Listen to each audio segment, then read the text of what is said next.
All right. Hello, beauties. It's a beautiful day in the neighborhood, and I'm really excited to do the next video of Generational Sound, episode 2 on this channel. We're going to be doing something a little bit different today, which is basically we're going to be checking out a couple of music videos today that are by an artist named Ren. He's a British artist. He does a lot of guitar playing as well as some rap-ish, spoken word-ish type of energy. We're going to be watching a couple of videos just because it follows a storyline throughout the music videos. And since dad owns a media company and does a lot of performance based things, I thought it would be really cool for him to see something that is designed purely from this one guy's mind, and like he like puts together all these music videos and like correlates the music in a way that like I've never seen people do, at least not in like a recent standpoint. So I thought it would be really interesting. So we're gonna pull that up here and let's see. So the first pull that up. So the first one is called Jenny's Tale. It follows the first three videos follows three different people, and then it kind of correlates at the end with the final video. So we start with Jenny's Tale here. And I'll press play.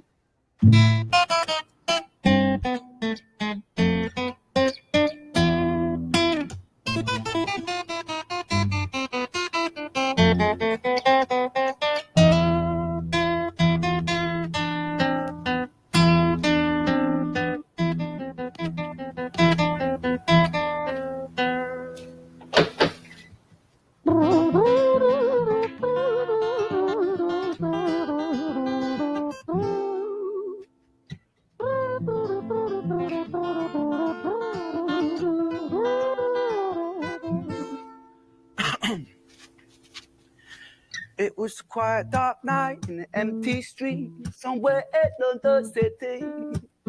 Jenny walked alone, she was dragging her feet. She was heading back home to sleep.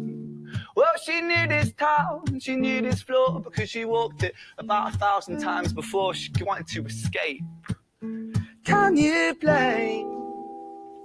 Well, on the very same night, in a different place, there was this hooded young youth by the name of James. He was 14 years old and out of his brain. He'd been smoking ganja with the boys. James, he grew up to be a kid of the street.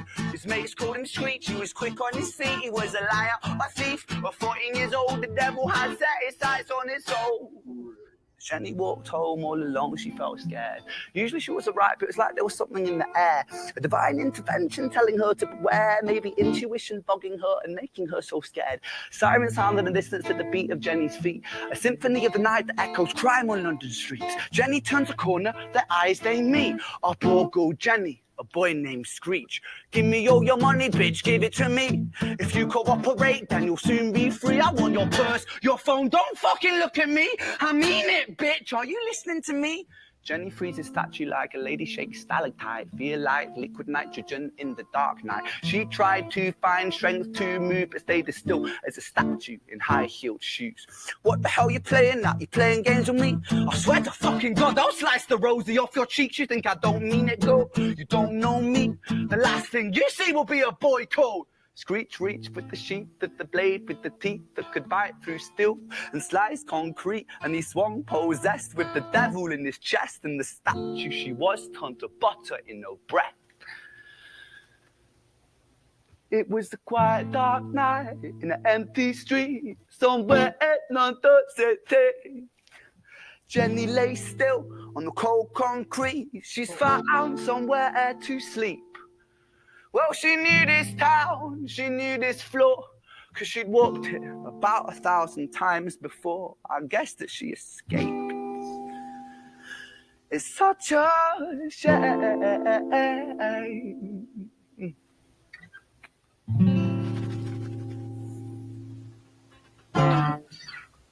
Wow. I know. So that's the introduction. So I'm gonna just close that for a second. So that's the introduction. That's the first story. We start with Jenny, and like it's so interesting because he's from, I believe he's either from London or outside of London, potentially Manchester. I'm not necessarily sure.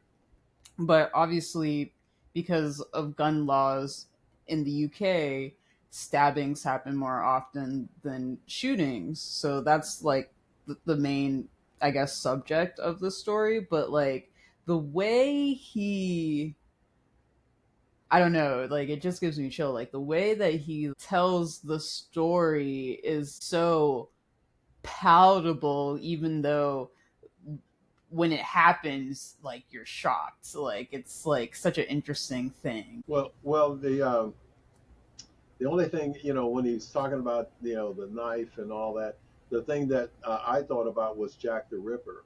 Mm-hmm. And because it looks, London is different in that they have electric lights now. Back then they had gas lights or lamps, so the lighting would be perfect for Jack the Ripper. Mm-hmm. The other thing is there is a type of music called melismatic music. Okay. And it's not always melismatic. Is like when you say words in a rhythmic fashion, sort of like rap, but you're actually singing a little bit more than just using words alone. You're actually using melody while you're. So this is kind of interesting. Yeah. And I also the way he's utilizing the Spanish influence in his guitar is also really interesting. I don't know a ton about his background as far as culturally, so I don't know like if that's part of his background, but I find that very interesting. But I think he's classically trained in like the Spanish guitar. Like I don't know what that's called, like, but whatever that vibe that he chooses to use on the guitar, he's like classically trained in that, I think. So well, yeah, very good. And his playing is really great and interesting. So yeah, more power to him. Let's hear another one. awesome. Perfect. So then the next one is Screech's Tale.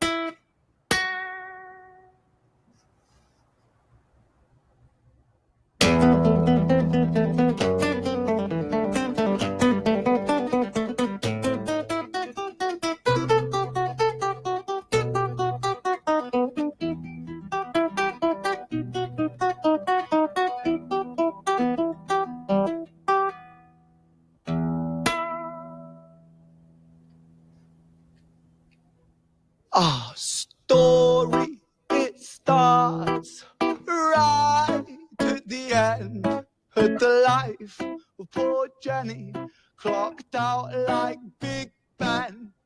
This Screech, dear boy, where did he go?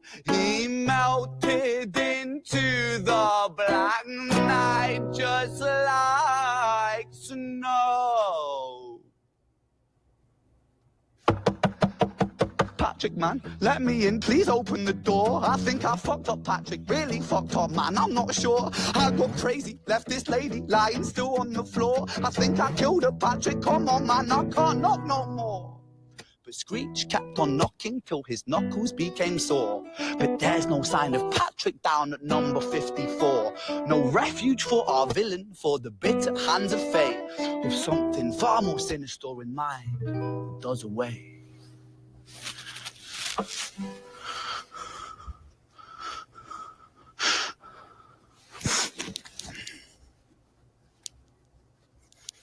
Hey, babe, you in?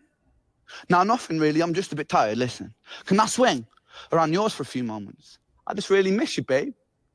What the fuck do you mean you're busy? You fucking bitch! For fuck's sakes!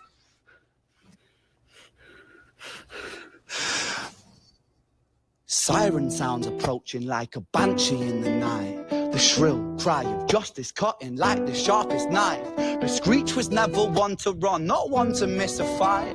One hand upon his blade, he turned to face the blue light. Come on then, you fucking cunts, let's fucking have you then. I am Screech, I'm the boss, I'm the ender of men. You think that uniform you're wearing means that you own these streets? These are my fucking streets, and they call me fucking Screech. Richard was an officer who stood at 6'3", working London on the night shift. What he didn't think he'd see was a boy running at him like an animal possessed. With no time to hesitate, he fired 4 bullets at Screech's chest. Ooh.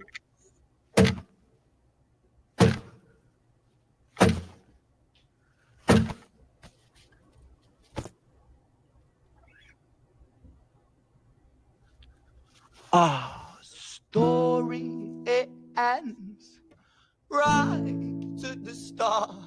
Young Screech and poor Jenny lying 1 street apart. An officer shaken by the boy that he claimed. 2 bodies lay lifeless, and it's such a shame. It's such a shame.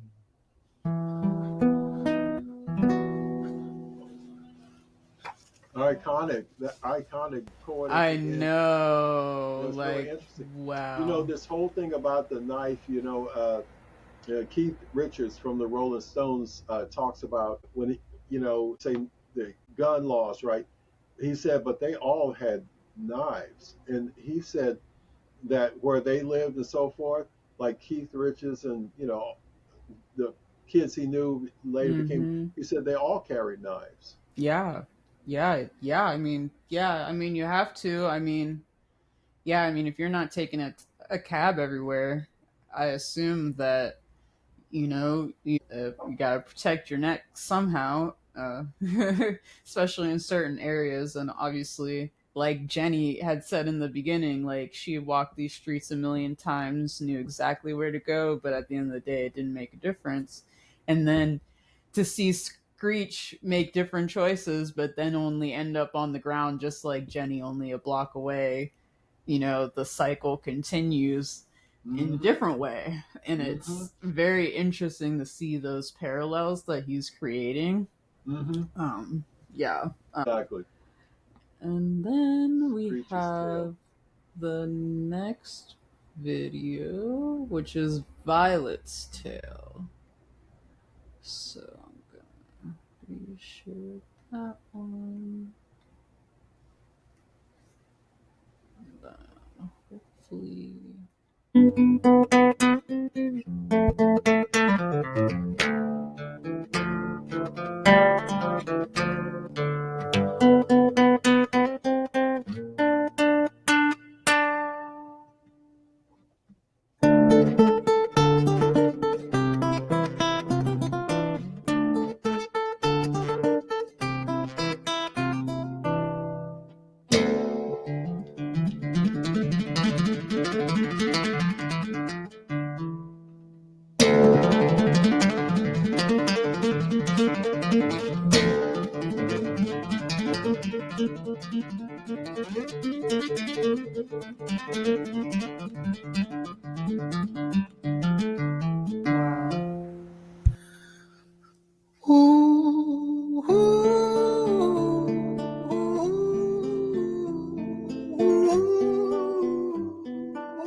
London City, far from pretty, 2005. A lady down in Paddington is fighting just to stay alive. Rhythmic beats and bloodstains, she's our lady weep. She's tired and frail. To set the scene, we must rewind the hands of time for Violet's Tale.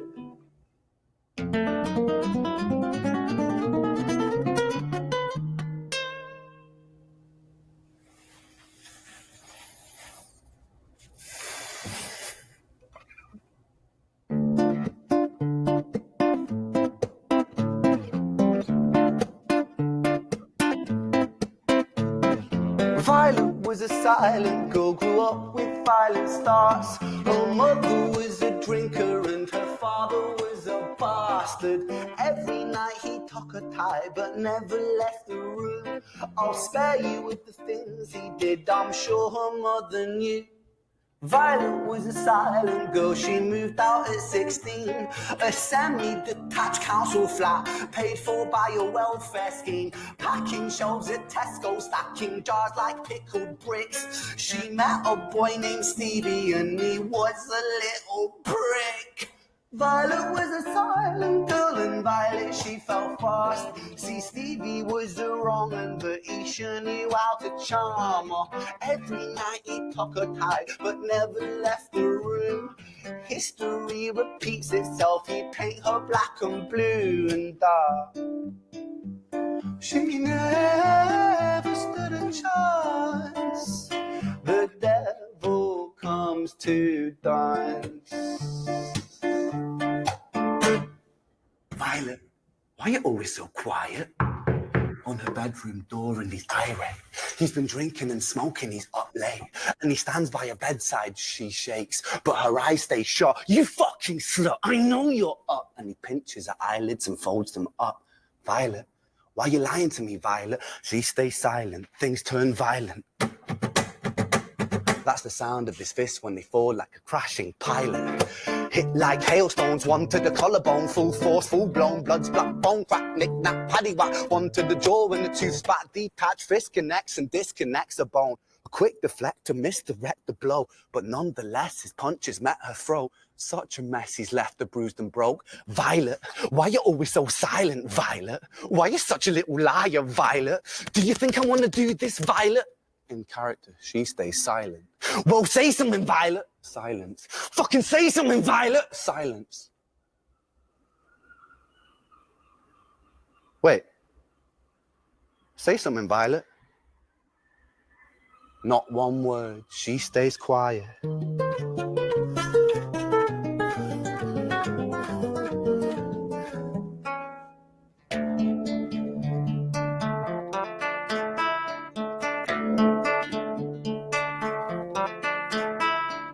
London City, far from pretty, 2005. A lady down in Paddington is fighting just to stay alive. The doctor, in a state of shock, saw something here so very...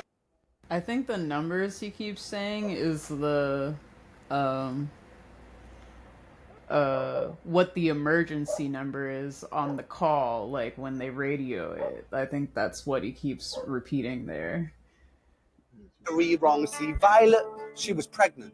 Poor Violet, she was 9 months gone. Turning to the doctor, Violet broke her silence and she cried, if I'm to die right here tonight, please let my baby stay alive. The doctor soon regained composure, called the surgeon to come in. As Violet's world turned to black, the curtains closed, the lights went dim. In London City, far from pretty, 2005. A lady down in Paddington just lost the fight to stay alive.